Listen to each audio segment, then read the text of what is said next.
Хатын дарга бол утааг 50%-аар бууруулна гэдэг амлалтыг өгсөн шүү дээ.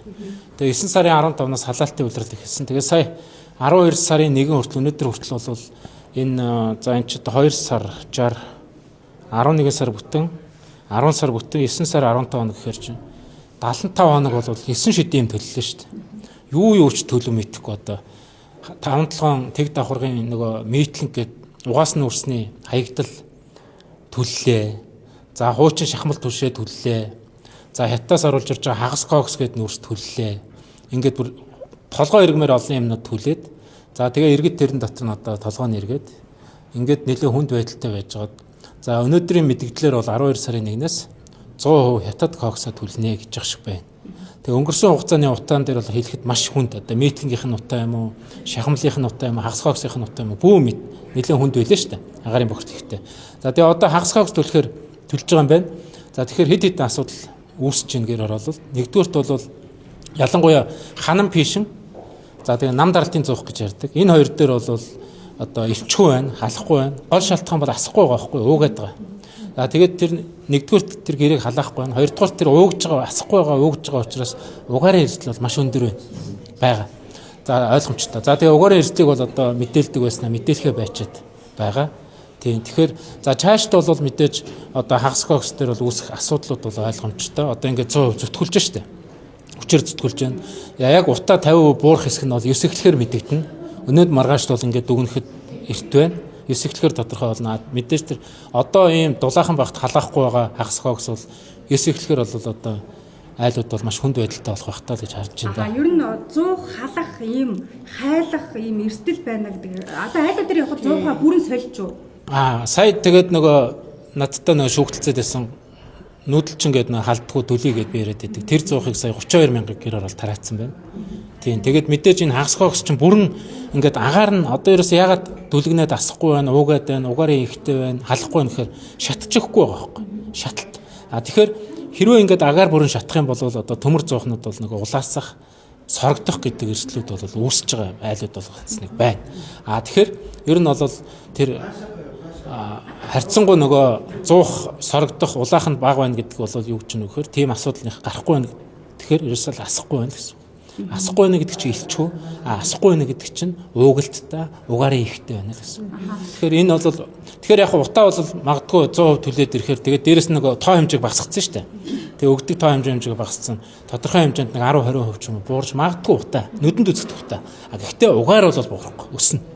2-7 хоногийн өмнө хүрхгүй хугацааны өмнө одоо аав охин хоёр харамсалтайгаар аав нь охиноо тэрвэрэд нас орцсон ийм асуудал байгаа. Яг одоо жишээлбэл энэ хагас коксын дээр хүний амнаас эрсдэхгүй байх юм баталгаа юу байгаа юу?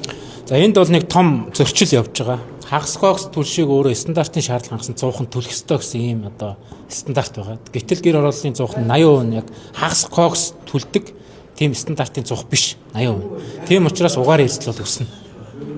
Тийм учраас одоо тэгэхээр энэ дээр бол нийслэл хариуцлага. Одоо ингээ угаартад өгөхөр тэр хүмүүс өөрсдөө буруутан болчиход байгаа байхгүй юу? Өөрсдөө буруутан. Гэтэл бидний зүгээс юу гэж байгаа вэхээр энэ сонголтгүй төлс шахаж байгаа төрийн буруу. Хэрвээ хүн угаардах юм бол амнасаа алдах юм бол тэрний хохирлыг тэр нүрсийг сонголтгүйгээр шахаж штэ. Сонголтгүйгээр шахаж байгаа тэр төр өөртөө хариуцлага хүлээх хэвээр, дор хаяж уушлах хэвээр, эмгэл илэрхийлэх хэвээр, амь насныхын төлбөрийг төлөх хэвээр л гэж харж байгаа. Тэгэхээр хагас коксыг бол яг тэр ахуй хэрэглээд хэрэглэх юм төлш бишээ гэж хэлсэн. Яг хоо тийм. Ахуй хэрэглээнд төлж болно. Тэгвэл бэлтгэл хангалттай байхгүй юу? Тэрний юу гэхээр хоёр юм шийдэг гоо. Зуухнууд нь стандартын шаардлага хагас кокс төлдөг зуух биш. 80%. Нэг хоёрт нь гэвэл гэр хорооллын 95% нь агааржуулалтын систем байхгүй. Ягаад гэвэл хагас кокс өөрөө маш өндөр температур шатдаг, маш их агаар хэрэглэж шатдаг л байхгүй юу? Тэгэхээр 100-аа бэлдээгүй, агааржуулалтаа бэлдээгүй хагас кокс төлүүлж байгаа нь өөрөө л алдаа л гэж хэлсэн. Угаар мэдрэгчээ ажилуулахгүй байгаа учраас гэсэн тийм нэг буруутгал тохиод байгаа шүү дээ энэ талаар. Тийм. Тэгээд яг хөө тэр чинь ажилддаг юм уу, ажилддаг юм уу? За тэгээд тэр дээр өлөгчж байна. Хэдэн градусын одоо хүүтэнд тэр царцдгийн, унтардгийн, батарей нь хэр хугацаанд барьдгийн. Одоо бидний гар утас ч гэсэн ингээ гадаа гараад энэ хүүтэнд гараад явхаар бэрээд унтардаг үстэй. Энэ камерууд ч гэсэн зогсдог үстэй. Тэрнтэй адилхан тэр чинь нэг жижигхэн батарей шиг, цагны батарей шиг юм байгаа шүү дээ. Тэгэхээр тэр бол одоо янз бүрийн шалтгаанаар ажиллахгүй байх, асахгүй байх, унтрахгүй байх. Унтрах зөндөө шалтгаанууд байгаа. Тэр заавал хүн өөрөө буулгаж ирээ унтраагаад дэвсэлж гин гэдэг бол гүтгэлэг штэ. Иргэдэл буруутгаж байгаа хэлбэр. Нүүдэлчин зуухынхантай ер нь шүүгдэлж гэж нүүдэлчин зуухыг ингээд судлаад үзэхээр улсын хурлын гишүүн Салдангийн Одон туяагийн хамаарал бүхий компани байна гэдэг мэдээлэл явдаг. Яг энэ талаас ер нь нөлөөлөл байна уу? Ер нь бол зөв хэнийх нь мэддэхгүй ямар ч байсан маш том ард талтай одоо юу гэдгийг лоббитой ийм одоо Eco-Resource гэдэг компани лоббитой ард талтай гэдэг нь бол харагдаж байгаа. 32,000 2000 зуухыг Баянгол дүүрэгт тараасан.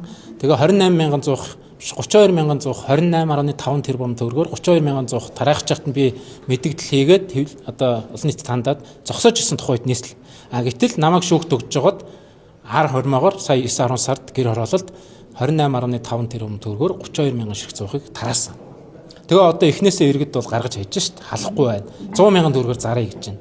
Хуучин зуухаа буцааж тавьж шít. Тэгэхээр ингээд ийм стандартын энэ нөгөө зуухны стандарт гэж байдаг байхгүй 2012 онд батлагдсан. Тэр стандартыг хангахгүй байгаа байхгүй. Тэгээ стандартын шаардлага хангахгүй байгаа зуухыг ингэж одоо 32,000 нийтдээ 34,000 нийслэл тараалаа шүү. Тэгэхээр энэ бол мэдээж том ард талтай одоо лоббитой ийм л зүйл болж байгаа. Тэгээд нэг зүйл байгаа. 2 тэрбум төгрөгийн тендер шалгарч хамгийн ихтэй 2 тэрбум төгрөгийн тендер шалгарч исэн компани яхаараа 28.14 дахин их 28.5 тэрбум төгрөгийн өртөгтэй тендерт шалгардсан юм бэ. Тэ? Тендерийн тухай хуулиар. Тэгэхээр энийг бол шалгаж үзэх шаардлага